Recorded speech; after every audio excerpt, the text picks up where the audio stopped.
One. What's up, everybody? It's your girl Cozy, and I'm here with a very special guest for Cozy Talks. Today I have the lovely. Oh, hi. I'm Jazmine. I'm Jazmine. Yeah. A little bit about myself, I guess. I'm from DC. I was born in New York, but I was raised in DC. How old are you? I'm 23. I'll be 24 in a couple weeks. And yeah, I just graduated from Towson in December. And I started my position at Link Strategic Partners in DC. And yeah, it's going pretty well. Making money. Alright, let's get started. Jane New. If you hear me say Jane New, That's me. That's her. Yeah. So, obviously we're called Be Cozy from my last name. Fun fact. I think we knew that. That's fine. Just in case somebody didn't know. You're right. So, essentially, what does being cozy mean to you?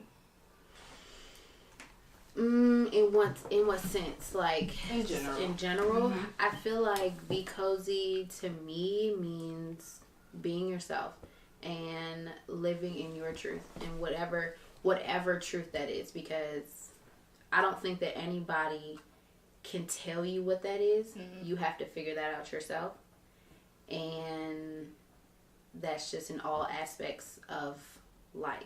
Yourself, your friends, your family, like just being, I guess, cozy in Drop a gem. in everything that you're doing, and being okay with that, and being, you wake up and you look in the mirror and you're like, I'm cool with what I did, who I am, what's going on, and that's all that matters.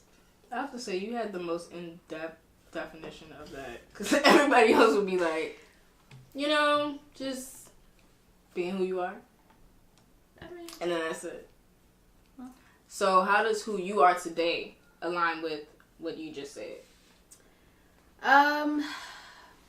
I think that to be honest, I am still working on that. There are things that I don't like that I'm trying to figure out how to like it, because it's who I am. And I can't be anybody else. Right. Certain things you can't change. And you just have to find that silver lining. You have to find that positive thing about whatever that is. Right. And so I think that in my everyday, I'm still figuring that out and trying to, I don't want to say force myself, but I'm trying to get myself to look at that positive side and not dwell on that negative, and look in the mirror and say, you got a lot to work on, but you've come so far. Right. And so be proud of that. Right. Dwell on that, where you came from, and what you have right now. Right. And I think that's in my everyday. I'm doing that, and I'm figuring that out, and I'm trying to live in that truth, in that place. Come on with it, Abe. You dropping gems early. Come on. All right. Gems early. All right, so if you can describe yourself in 3 words. 3, Jazmine. What would it be? 3. I think like 5. Oh, I have a whole bunch. Passionate, and I will say there's a positive and there's a negative to that.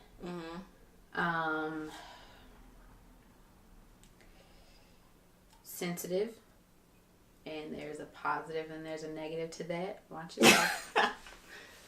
And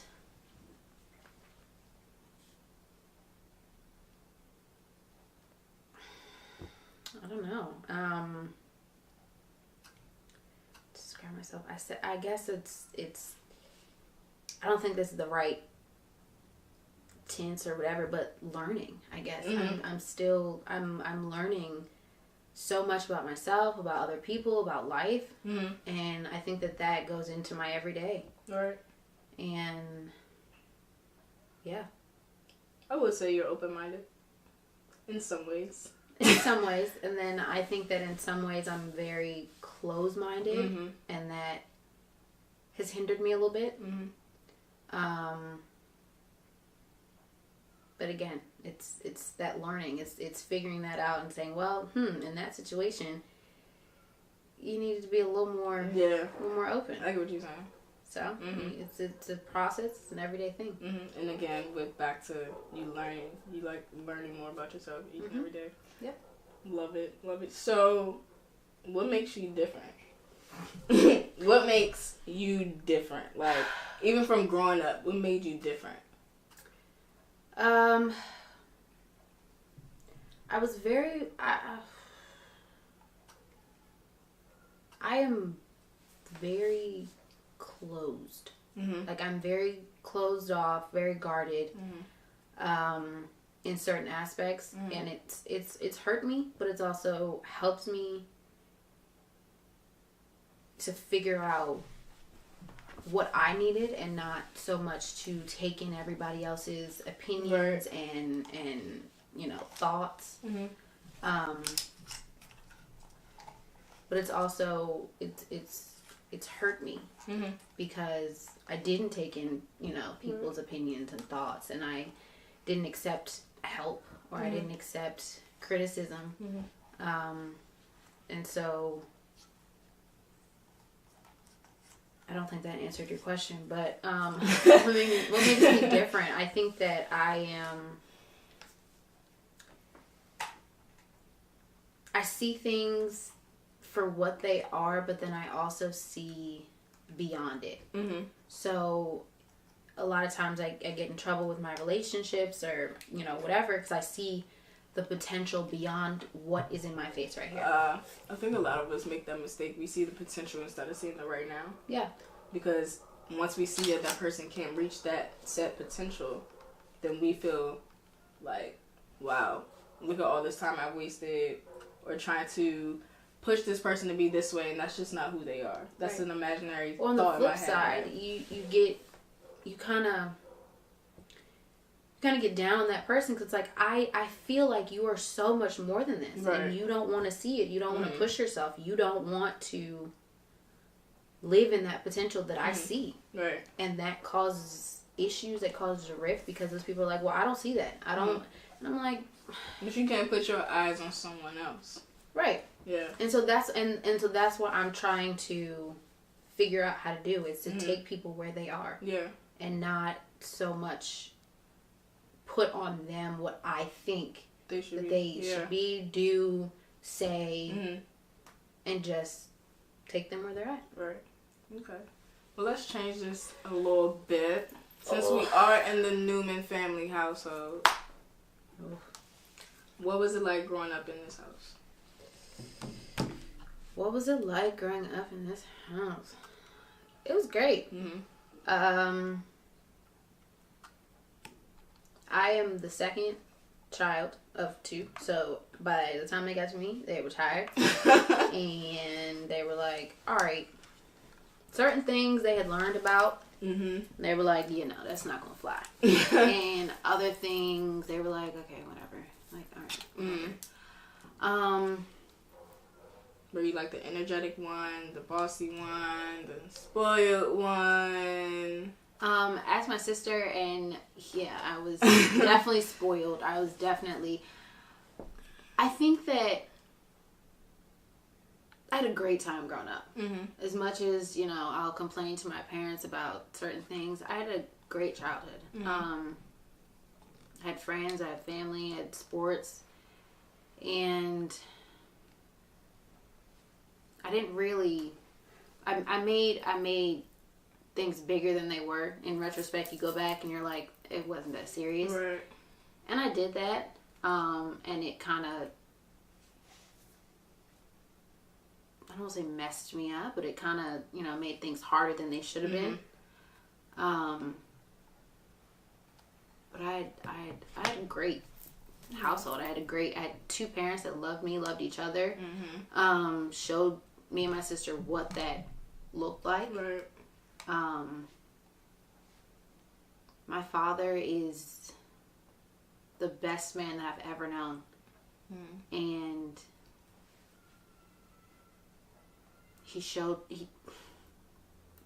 that says it all. I mean, he showed me what it's like to be loved, what it's like to, you know, everything.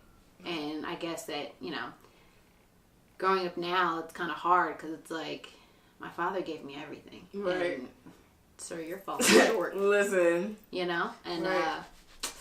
I know what I deserve. Right. From, you know? Right. But on the flip side, there were things that I saw and I heard, and I'm like, yeah, I'm not taking that. I'm not taking that with me into my life. Right. My mom, she's the strongest person that I know. Man, well, strongest person that I know. I mean, she takes so much stuff to the chin, and she just handles it with grace and positivity, and she's amazing. I just love how you talk about your parents. Like, you just so, like, you can just hear the love that you have for your parents, like, just by the way you talk about them. But you don't hear that a lot when some other people talk about their parents. I literally before you got here, I was in the kitchen and I just hugged my dad and I said thank you. And we just had a moment, and I just thank you. That's amazing. Yeah. So, where does your story begin? Like, what's one pivotal point in your life that really triggered your journey of self-discovery? It's time to get to the nitty I'm gritty. forgetting I'm on camera with all these spaces. I'm sorry. Where does my... What was that pivotal moment that really challenged you to really rediscover who you are? Or find out who you really are? Like, what was that moment? I think... I don't know. I think it was part of my coming out journey. And dealing with that, and the relationships that came from that, and yeah, I feel like you're gonna want me to go deeper. You see why I'm looking at you? This is not. It's not easy. What do you want? I mean, yeah, this isn't easy. What do you? What was that? Just that one thing that really turned it around for you, where it's like, listen, wow, like, I'm becoming this and that, like, this in a positive way though. Like, what changed your aspect on life? What really triggered your journey of becoming who you are now? Like, what was that one thing that really pushed you to discover yourself? I don't think, I'll be honest, I don't think there's one thing. Right. I think there was a huge stage of my life where I just had no idea. And I was doing anything and everything to try to figure that out, try to figure out who I am. I mean, if you know me, I moved to Florida for a year because I was like, oh my God, I have to find myself. Like, myself is in Florida, you know? And I went and I left for whatever reason, and I went and I'm like, all right, I've moved, I've left, you know, everything's in the past. I'm figured out here. And you know, I enrolled in school, you know, and that wasn't it. And I sat and I called my dad and I said, I don't know I don't know what's going on. Something isn't happening. Like, I'm not finding myself. And he said, did you think it was going to happen in Fort Myers? And, you know, and I said, yeah. And he was like, okay, well then go find her. I said, I don't think that that's going to happen. And I sat and I looked at figuratively, I looked at myself and I said, it's not gonna happen here. Mm-hmm. I'm not supposed to be here, you know? And that's when I realized that finding myself was a journey. Mm-hmm. It wasn't a destination. It wasn't a timing. It wasn't, I gotta meet these people, I gotta do these things. No, it was about the journey of myself. Right. And doing certain things, and then like, oh, okay. Trial and error. And just figuring that out. Mm-hmm. I mean, I came back and I got back into school, and even then I'm like, I still don't have it. Right. But I'm better than where I was. Were. Right. And I'm like, that's part of it. Mm-hmm. It's realizing that you are better than where you started. Right. And making strides to do that. And I did that. Mm-hmm. And I looked at myself and I said, look, you still have a lot that you have to do. Mm-hmm.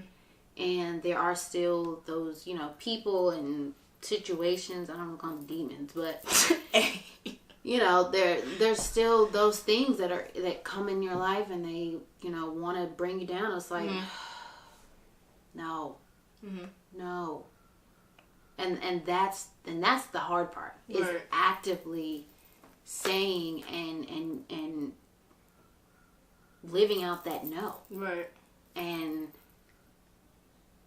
that's I don't want to call it struggle, but that's what I'm still doing. It is a struggle, essentially, because when someone is familiar and their normal is toxicity, it's hard to see, not to say yours were, I'm just using it in general. When people are used to toxicity or used to a certain way of living, it is hard to change from that. It's hard to transform from this person to this person when everything that you thought was normal isn't. Mm-hmm. And allowing yourself to be exposed to new things in a healthy way is hard for some people. Yeah. So I think that essentially the things that we run from and try to escape from without healing from them, we end up going back to them without even knowing. Yeah. So until we heal from what we're trying to run from, we will always run back to it. Right. So that's just my little gem. Yeah. But yeah, what she said. Yeah. But yeah, I think we tend to forget how far we've came, because we sometimes can't see how far we can go.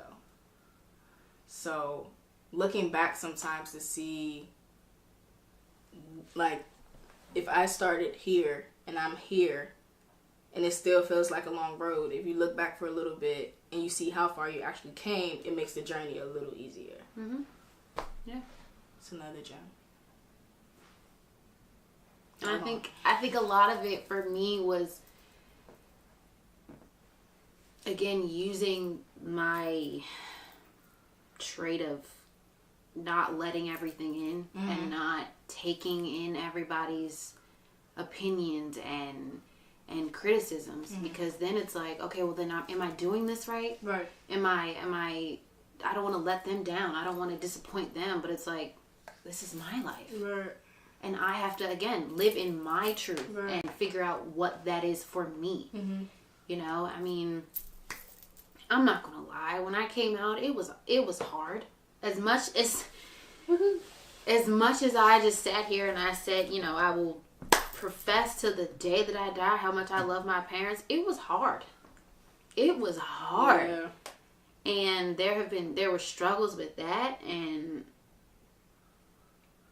I'll be honest, to this day there are struggles with that. Mm-hmm. Even with myself, just figuring that out. But it ain't easy.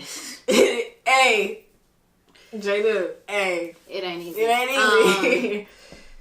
But that's part of my journey, is figuring that out for me, and not looking at other people who may have found their whatever. Right.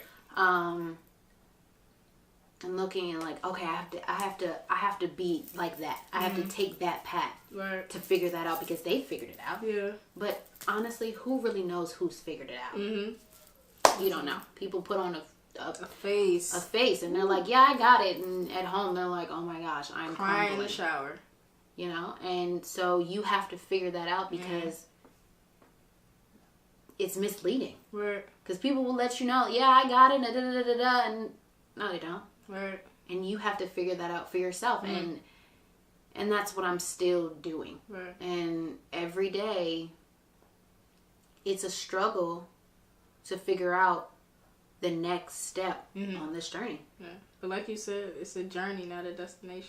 It's definitely a journey. And if I look back on it, I wouldn't change it. Because there are things that I had to go through. There are things that I had to learn that got me here. Right. And I always say, you have to go through it to get through it. Come. It's Sunday too. Come on, Pastor Jazmine. Say that again. Just one more again. You have to go through it to get through it. And let me get that on the shirt.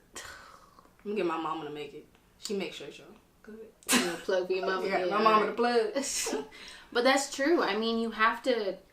Everything that you go through and you feel, you have to go through it to get through it, to get to the other side. Right. I mean, people sit and they suppress and they don't talk about it and they just hold it in. And I'm not saying that that's a bad thing, because sometimes that works for people. But most of the time it doesn't. And you have to feel that. You have to let it, I don't want to say take you over, but you have to let it be a part of you to then figure out, okay, how do I get out of this? How do I get through this? How do I keep going? And so I'm glad you touched on that. So what were your healing methods? Like, what were some things that really got you through it? Like when you were faced with discouragement and maybe battles of depression or anxiety or things like that, like what got you through it? Like what were your... I think, I'll be honest, I hit rock bottom. I was depressed. I was, depressed. Like,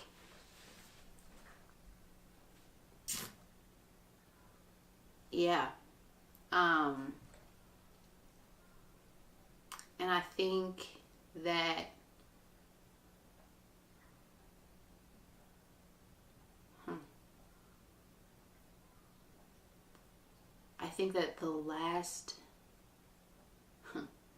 the last time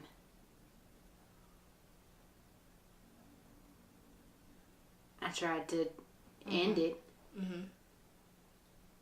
something clicked and something happened, and I was like, this isn't it. But I can't keep doing this. Right. I need something. I need help. I need something. And I looked at my mother and I said, Ma, I need help. I can't do this anymore. I can't do this by myself. And so I went to therapy. And my first therapy session,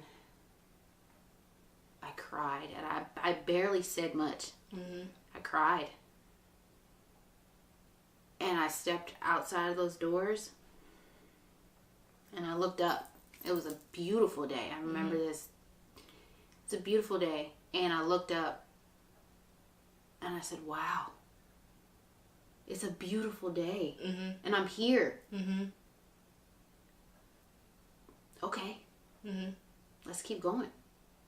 Y'all, I'm trying to hold back tears because this is like hitting home for me. But yeah, this is let's keep going. There's something more. Yeah. And every day I chose, as hard as it was, I chose to find something positive in the day. I had to, because my emotions, my depression, my sadness, that dark place would have consumed me. Mm-hmm. And I had to actively figure that out. And I think that that's something that a lot of people have struggled with, and they're like, well, you know, I'm sad and I'm depressed and there's nothing good. You have to actively figure that out. You have to, small things like you walk outside and birds are chirping, like the smallest things. You know, you go to Starbucks and someone gets your order right, like, you know, they write your name right. And you're like, oh, okay, you know, that's great. You know, you have to actively find those things and do that and keep step pushing. And keep pushing and be part of that journey of finding yourself and being yourself and living in that truth and being cozy. Come on. All right, so this is my last question for you. All right, last question. I didn't cry, so please don't make me. Who is Jazmine Newman today? I don't know. Okay. That is the most honest answer that I can give you. I don't know. And when I figure that out, I'll let you know. But I think that is part of my journey. And that it will always be part of my journey, because I'm never going to be one thing. I'm never going to be the same person. I'm a different person than I was yesterday, and I'm going to be a different person than I am tomorrow. And that's the excitement of life. That's the excitement of being yourself. And yeah, I'm me, and I can't be anybody else. But to define that would be, I don't know, a disservice to myself, because who knows who I am? I don't know, but we're figuring that out. That's a real answer. That's real. Yeah. I stopped because you stopped. We can cut it, but not cut it yet, because we gotta stop. We gotta do the ending, that outro. What's up, everybody? It's your girl Cozy. I'm Jazmine. And always remember to be cozy. Thank you for watching. We out. Gang. Drop right. You're going.